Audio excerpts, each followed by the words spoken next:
So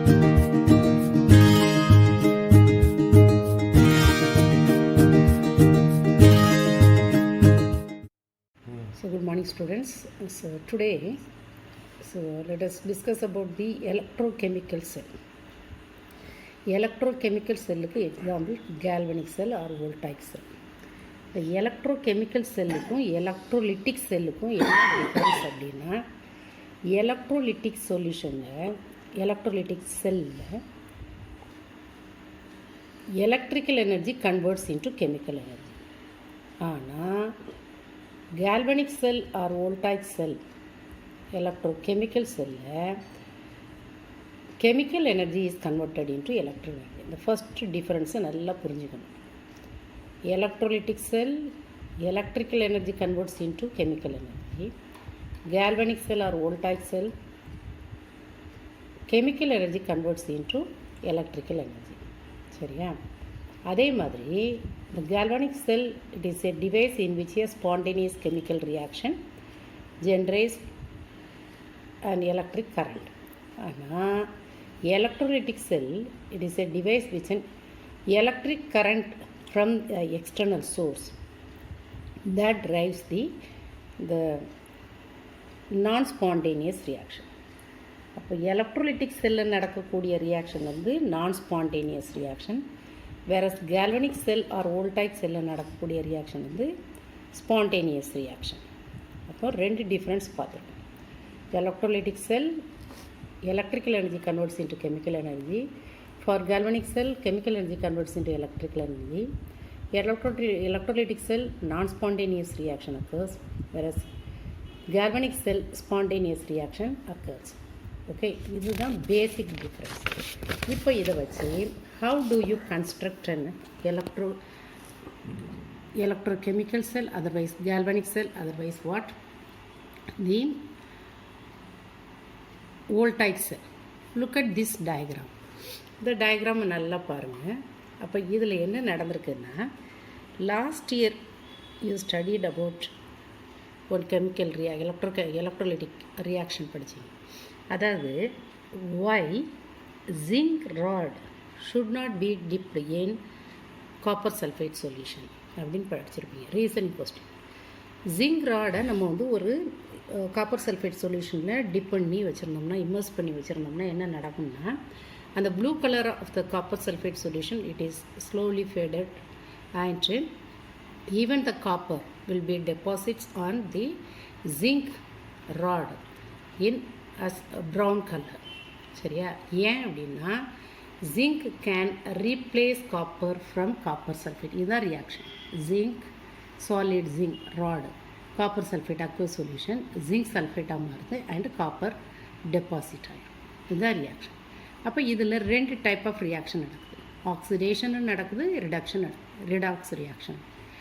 zinc it loses 2 electrons and that is the oxidation, whereas copper sulfateலேருந்து copper ion வந்து it gain the electron and changes into copper, solid form of copper. அது reduction. அப்போ galvanic செல்லில் என்ன நடக்குது? Oxidation நடக்குது, ரிடக்ஷனும் நடக்குது. ஆனால் the oxidation and reduction it takes place in a separate half cell. இப்போ ஃபார் எக்ஸாம்பிள் இங்கே பார்த்தீங்கன்னா தெரியும், 2 பீக்கர் எடுத்துருக்கோம். ஒரு இதில் என்ன எடுத்துருக்குறோம் அப்படின்னா that is what the zinc rod dipped in zinc sulfate solution, another one copper rod dipped in copper sulfate solution. இப்போ இது ரெண்டுக்கும் இடையில் வந்து ஒரு எக்ஸ்டர்னல் சோர்ஸை, எலக்ட்ரிக்கல் சோர்ஸை நம்ம கனெக்ட் பண்ணியிருக்கோம். அப்போ zinc rod act as what anode and copper rod act as what the cathode. Zinc rod anode அப்படின்னா இங்கே நெகட்டிவ் சைன் கொடுக்கணும், இங்கே கேத்தோடு அப்படின்னா பாசிட்டிவ் சைன் கொடுக்கணும். ஜென்ரலாக ஒரு எலக்ட்ரோலைசிஸ் ப்ராசஸ் நடக்குதுன்னா anode positively charge electron and cathode வந்து நெகட்டிவ்லி சார்ஜ் எலக்ட்ரான். இன் எலக்ட்ரோ கெமிஸ்ட்ரி ஒன்லி நீங்கள் வந்து அந்த சைனை மாற்றி கொடுக்கணும். Anode negative charge and cathode positive charge. அப்போ இதில் என்ன நடக்குது அப்படின்னு பார்த்தீங்கன்னா, இது ஒரு ஹாஃப் செல், இது ஒரு half sell. Anode half cell, cathode half cell. Anode half cell, it contains one anode electrode dipped in its salt solution, that is an electrolytic solution. Cathode half cell, it contains cathode and that is immersed in the salt solution, concerned salt solution. இந்த ரெண்டுக்கு இடையில் ஒரு inverse shaped YouTube ஒன்று இருக்குது. யூடியூப்னு சொல்ல முடியாது, ஒரு L shaped tube இருக்குது. அப்போ அதில் என்ன எடுத்துருக்குறோன்னு ஒரு சால்ட் சொல்யூஷன் எடுத்துருக்கோம். So that is called as what the salt bridge. அது ஏன் எடுக்கிறோங்கிறத நம்ம இப்போ பார்ப்போம். அப்போ ஒரு டேனியல் செல் நம்ம கன்ஸ்ட்ரக்ட் பண்ணும்போது 2 ஹாஃப் செல்ஸ் எடுத்துருக்குறோம். ஒன்று வந்து anode half sell, another one is what cathode half cell. Anode half cell la oxidation nadakkum, cathode half cell la reduction nadakkum. Anode half cell la oxidation na loss of electron takes place, cathode half cell la reduction nadakuna gaining of electron takes place. அப்போ empty reaction நடக்குங்கிறத பார்ப்போம். இப்போ first anode ஒரு one concept you have to remember it. Whenever you draw the electrochemical cell, அதில் நல்லா கவனமாக நீங்கள் இருக்கணும். Anode always it is placed in the left side and cathode will be in the right side. Anode negative charge, cathode positive charge. அது ரெண்டுக்கு இடையில் ஒரு salt bridge இருக்கும். சரியா? அதை நல்லா கரெக்டாக ஆனோட்லேருந்து தான் எலக்ட்ரான் ஃப்ளோஸ் ஆகும் டுவர்ட்ஸ் விச் ஒன் கேத்தோடு. அந்த டைரக்ஷன் கரெக்டாக போடும். திரும்பவும் சொல்கிறேன், இந்த டைரக்ஷன், அந்த electron moving direction, flowing direction கரெக்டாக போடும். இப்போது ஆனோடில் உள்ள என்ன இருக்குது, what are the changes takes பிளேஸ்னு பார்ப்போம். ஜிங்க் சல்ஃபேட்டில் உள்ள ஜிங்க் வந்து என்ன செய்யும் அப்படின்னா 2 எலக்ட்ரான்ஸை லாஸ் பண்ணி ஜிங்காக மாறும். என்னதான் நடக்குது? Zinc sulphate from zinc rod வந்து zinc it loses 2 electron and it changes into what zinc 2+ மாறும். சரியா? இப்போது அடுத்தது நம்ம பார்க்க போகிறது cathode half cell. Cathode half செல்லில் நம்ம என்ன எடுத்துருக்குறோம்? கேத்தோடு ஹாஃப் செல் அப்படின்னா அதில் copper it gain 2 electrons and it changes into copper. அப்போ இதில் எலக்ட்ரான்ஸ் ஜிங்க் மெட்டல் வந்து எலக்ட்ரான்ஸை லாஸ் பண்ணிவிட்டு ஜிங்க் ஆயான Zn2+ மட்டும் இருக்குது. நல்லா பார்த்துக்கோங்க, Zn2+ இருக்குது, 2 எலக்ட்ரான்ஸ் இருக்குது. that 2 electrons are flowing from the anode to cathode, that is gained by the copper 2 ions from the copper sulfate solution and it changes into copper. அப்போ copper இந்த ராடில் deposit ஆகிட்டே இருக்கும். இங்கே zinc it's going on decreasing in it's size. அப்போ இந்த zinc 2+ ions வந்து இங்கே positively charge ions அதிகமாக இருக்கும் after it losses the 2 electrons. அப்போ அதை நியூட்ரலைஸ் பண்ணுறதுக்கு என்ன செய்யும் அப்படின்னா சல்ஃபேட், அதாவது சோடியம் சல்ஃபேட் வந்து நம்ம இந்த சால்ட் பிரிட்ஜில் எடுத்துக்கோன்னு வச்சுக்கோங்க. சோடியம் சல்ஃபேட் சொல்யூஷன், அதுக்கு என்ன பேர்? Salt bridge. அப்போ அதில் அது வந்து பாசிட்டிவ்லி சார்ஜ் அயானும் இருக்கும், நெகட்டிவ்லி சார்ஜ் அயானும் இருக்கும். அப்போ அது என்ன செய்யுது? நெகட்டிவ்லி சார்ஜ் அயான்ஸை இந்த பாசிட்டிவ்லி சார்ஜ் அயான்ஸுக்கு நியூட்ரலைஸ் பண்ணதுக்கு கொடுக்குது. அதே மாதிரி இங்கே பார்த்தீங்க அப்படின்னா கேத்தோடில் காப்பர் வந்து என்ன செஞ்சிருது? Copper ion gained 2 electrons and changes into காப்பராக போயிடுது. அப்போ அங்கே பாசிட்டிவ்லி சார்ஜ் அயான்ஸுக்கு கம்மியாக இருக்கும். அப்போ sodium ions are it's given to which one? The cathode. Sulfate ions are donated to which one? The anode. அப்போ இது அயான்ஸை மட்டும்தான் கொடுக்கும், வேற it does not conduct any electricity, வேறு எந்த சேஞ்சஸுமே நடக்காது. இதுதான் ஒரு construction. How do you construct a Daniel செல்? அப்போ டேனியல் செல் கன்ஸ்ட்ரக்ட் பண்ண 2 ஹாஃப் செல்ஸ் எடுக்கணும். ஒன்று வந்து anode half cell, another one is cathode half cell. Anode half செல்லில் anode it carries what negative charge and cathode half cell positive சார்ஜாக இருக்கும். Anode to cathode தான் electron flows ஆகும். ஆனோடில் ஆக்சிடேஷன் நடக்கும், அதாவது இந்த மெட்டல் ஸ்ட்ரிப்லேருந்து metal it loses 2 electron and changes into metal ion மாறும். that 2 electrons are flowing from anode to cathode and at cathode from the solution, electrolytic solution, salt solution உள்ள metal ion it gained 2 electrons and it deposits as metal in the strip. metal அந்த electrode deposit ஆகிரும். So in order to balance the number of the negatively charged ion and positively charged ion, negatively charged ions are released from the salt bridge into the anode and அதாவது anodic half cell and cathodic half cell என்ன நடக்குது? positively charged ions are released from the salt bridge in order to neutralize the number of anions and cations. Then only the electricity will be flows from which one?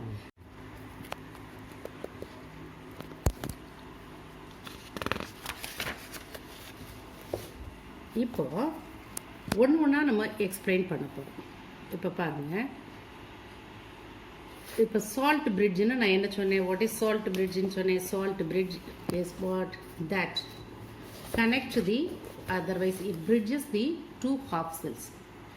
ரெண்டு half செல்ஸை அதை connect பண்ணுது. எதெல்லாம்? ஆனோடையும் கேத்தோடையும். Salt பிரிட்ஜிலிருந்து negatively charged ions are releases to the anode and positively charged ions are releases to the cathode. So இது என்ன செய்யுது அப்படின்னா நியூட்ரலைஸ் பண்ணுது அந்த number of positively charge ions and negatively charge ion in each one half cells are maintained due to the presence of what? Salt bridge. இப்போ salt பிரிட்ஜில் நம்ம வந்து என்னது பொட்டாசியம் குளோரைடு சொல்யூஷன் எடுக்கலாம், இல்லை சோடியம் குளோரைடு சொல்யூஷன் எடுக்கலாம், இல்லை sodium sulphate solution, ஏதாவது ஒரு சால்ட் சொல்யூஷன் நம்ம எடுக்கலாம். அடுத்தது consumption of electrodes. Consumption of எலக்ட்ரோட்ஸில் இப்போ நான் சொன்னேன், அட் ஆனோடு ஹாஃப் செல் ஆனோடுலேருந்து மெட்டல் என்ன செய்யுது? It loses 2 electrons and it changes into what? Metal அயனாக மாறுது. அப்போ decreasing the size of the rod. At the same time at the cathode, so even the salt solution உள்ள the positively charged ions, it gained the electrons and deposits as what? The metals at the electrode. அப்போ அங்கே size வந்து increase ஆகும். அடுத்தது நம்ம என்ன செய்கிறோம் அப்படின்னா galvanic cell the notation. Galvanic செல்லோட நொட்டேஷன் எப்படி கொடுக்கணும் அப்படின்னா, ஒரு கேல்வனிக் செல்லோட நொட்டேஷன் கொடுக்கணும்னா ஃபஸ்ட்டு ஆனோடு ஹாஃப் செல்லோட சிம்பாலிக் ரெப்ரசன்டேஷன் இருக்குது. How do you write the symbolic representation for anode half cell அப்படின்னா, ஆனோடில் உள்ள மெட்டலை ஃபஸ்ட்டு மென்ஷன் பண்ணணும். ஆனோடில் என்ன மெட்டல் எடுத்துருக்கோம்? ஃபார் எக்ஸாம்பிள் ஜிங்க் அப்படின்னா ஜிங்க் சாலிட் ஃபார்ம் ஆயிட்டு அதுக்கப்புறம் அதோட அக்வஸ் ஃபார்ம் எழுதணும். அப்போ zinc after it loss 2 electrons it changes into zinc 2+. அப்போ இந்த ரெண்டுக்கு இடையில் ஒரு சிங்கிள் வெர்டிக்கல் லைன் கொடுக்கும். இந்த single vertical line it separates the metal electrode metallic ஃபார்ம்லேருந்து அக்வஸ் ஃபார்மை செப்பரேட் பண்ணும். அதே மாதிரி கேத்தோடில் என்ன செய்யணும் அப்படின்னா ஃபஸ்ட்டு மெட்டல் அயான் எழுதி சிங்கிள் வெர்டிக்கல் லைன் போட்டு திரும்ப மெட்டல் சாலிட் ஃபார்மில் எழுதணும். இதுதான் ஃபஸ்ட்டு நம்ம அதாவது ஆனோடுக்குள்ளே செல் ரெப்ரசன்டேஷன் எழுதணும். எப்படி எழுதுவீங்க? மெட்டல் சாலிட் ஃபார்மில் எழுதிட்டு single vertical line, then it's aqueous form. கேத்தோடில் ஃபஸ்ட்டு அக்வஸ் ஃபார்ம் எழுதிட்டு single vertical line, then the solid form எழுதணும்.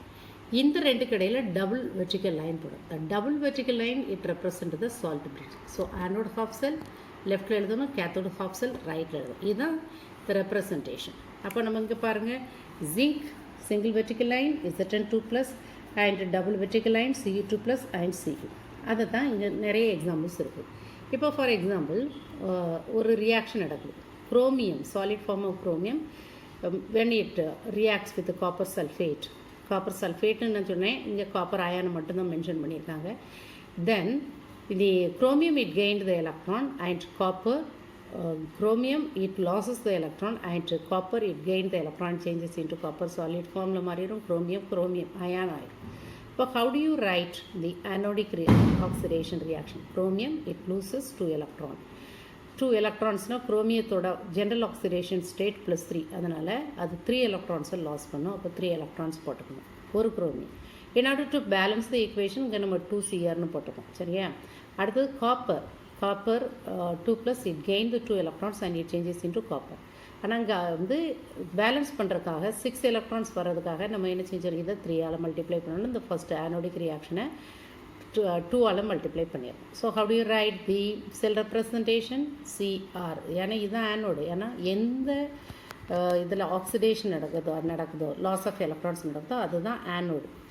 இப்போ chromium only it loses to 3 electrons. So chromium single vertical line chromium 3+, copper 2+, single vertical line copper solid ஃபார்மில் மாறுது. இந்த ரெண்டுக்கு இடையில் ஒரு சால்ட் பிரிட்ஜை போட்டுருக்கோம். சரியா? அடுத்தது இஎம்எஃப் ஆஃப் எ செல்.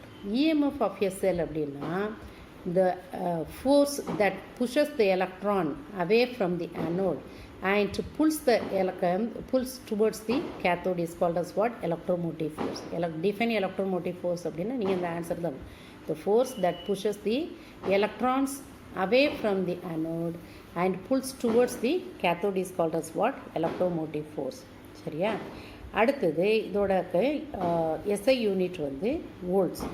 இப்போ for example 1 ampere current is passing across the through the electrochemical cell, and the potential difference across the two electrons are 1 volts. Then the amount of energy released is what? 1 joule. சரியா? இப்போ for example இப்போ zinc and copper செல்லில் galvanic செல்லில் எனக்கு வந்து இந்த E0 value electromotive force value எவ்வளோன்னா 1.107 volts. 1.107 volts. சரியா? இதை நீங்கள் ஞாபகம் வச்சுக்கணும். அடுத்தது நம்ம பார்க்க போகிறது, so how do you measure the electrode potential. Electrode பொட்டன்ஷியலை மெஷர் பண்ணுறதுக்கு ஒரு ஃபார்முலா இருக்குது. Electrode potential the E of the இங்கிறது என்னது? EMF of a cell is equal to the electromotive electrode potential value of at anode plus what? Electrode potential value at the cathode. ஆனோடில் உள்ள electrode potential value கேத்தோடில் உள்ள electrode potential value நம்ம add பண்ணோம்னா நமக்கு EM of a cell will be obtained. இப்போ இதில் வந்து anode செல்லோட value நமக்கு தெரியும் அப்படின்னா கேத்தோடுக்கு இப்போ ஒரு இ செல்லோட வேல்யூ கொடுத்துருக்காங்க அண்ட் ஆனோடோட வேல்யூ வந்து நீங்கள் கண்டுபிடிக்கணும் அப்படின்னா இங்கே ஒரு ஸ்டாண்டர்ட் எலக்ட்ரோட் நம்ம யூஸ் பண்ணணும் கேத்தோட்லேயே ஆனோட். அப்போ அதுக்கு வந்து ஒரு inert electrode otherwise standard hydrogen electrode அப்படின்னு சொல்லணும். சரியா? How do you construct and standard hydrogen electrode அப்படின்னா அதில் ஒரு யூ ஷேப்டு பாயிலிங் டியூப் மாதிரி ஒரு இருக்கும். அதில் ஹைட்ரஜன் கேஸ் ஒரு வழியாக நம்ம வந்து பாஸ் பண்ணிகிட்டே இருக்கணும், இன்னொரு வழியாக அது வெளியில் போய்கிட்டே இருக்கும். சென்டரில் பிளாட்டினம் ஒயர் இருக்கும். இதில் என்ன அப்படின்னா the hydrochloric acid, whatever the hydrochloric acid we are taking, அதோட molarity 1 molarity கான்ஸ்டண்ட்டாக நம்ம மெயின்டைன் பண்ணிக்கிட்டே இருக்கணும். Even the atmospheric pressure is what? 1 atmospheric ப்ரெஷராக இருக்கணும். சரியா? இதெல்லாம் இந்த ஸ்டாண்டர்ட் ஹைட்ரஜன் எலக்ட்ரோடில் நடக்கும். அப்போ அதில் என்ன ரியாக்ஷன் நடக்கும் அப்படின்னா கேத்தோடில் என்ன நடக்கும்னா ஹைட்ரோக்ளோரிக் ஆசிட் உள்ள H+, it gain 2 electrons and it changes into H2 கேஸாக மாறும். அதோட E0 வேல்யூ 0 வோல்ட். அதே மாதிரி ஆனோடில் என்ன நடக்கும்னா hydrogen case it losses 2 electron and it changes into what? H+. சரியா? அப்போ இதுதான் standard hydrogen electrode. Standard hydrogen எலக்ட்ரோட்னா அதோடைய வந்து ஈசல் வேல்யூ வந்து எவ்வளவு? எலக்ட்ரோட் பொட்டன்ஷியல் வேல்யூ, அதாவது electromotive force of the standard hydrogen electrode is equal to what? 0. அது நம்ம வந்து லெஃப்டில், அதாவது ஆனோடு ஹாஃப் செல்லையும் யூஸ் பண்ணலாம், கேத்தோடிக் ஹாஃப் செல்லையும் யூஸ் பண்ணலாம். எங்கே யூஸ் பண்ணாலும் அதோட எலக்ட்ரோமோட்டிவ் ஃபோர்ஸ் வேல்யூ வந்து எவ்வளவு? 0 தான். இப்போ ஃபார் எக்ஸாம்பிள் இப்போ வந்து ஒரு செல் வந்து நம்ம கன்ஸ்ட்ரக்ட் பண்ணுவோம், ஒரு டேனியல் செல். அதில் ஜிங்க்கு வந்து நம்ம ஆனோடில் எடுத்துருக்குறோம், ஸ்டாண்டர்ட் ஹைட்ரஜன் எலக்ட்ரோட் கேத்தோடில் எடுத்துருக்கோம். This is the sell representation. zinc solid form, single vertical line zinc 2+ ion, double vertical line and H+ aqueous form எழுதிட்டு அதோட மோலாரிட்டியை போட்டு then single vertical line H2 gas at platinum. It is supported by which one? Platinum rod. சரியா? platinum wire. அதனால தான் platinum mention பண்ணு. So the E0 cell of standard electromotive force of the cell value is equal to E0 of oxidation, electrode potential value of the anode plus what? Electrode potential value of the cathode. இங்கே கேத்தோடில் என்ன எடுத்துருக்கோம்? Standard hydrogen. அப்போ standard hydrogen எலக்ட்ரோடோட value எவ்வளவு? 0. whereas for E0 cell E0 cell is equal to what then? E0 value of the zinc என்னது வந்து E0 value அப்படின்னா 0.76. so the E0 cell value வந்து 0.76 தான். okay, so in this way we can calculate which one? The electromotive force of the cell value. சரிதானா? okay, that's all.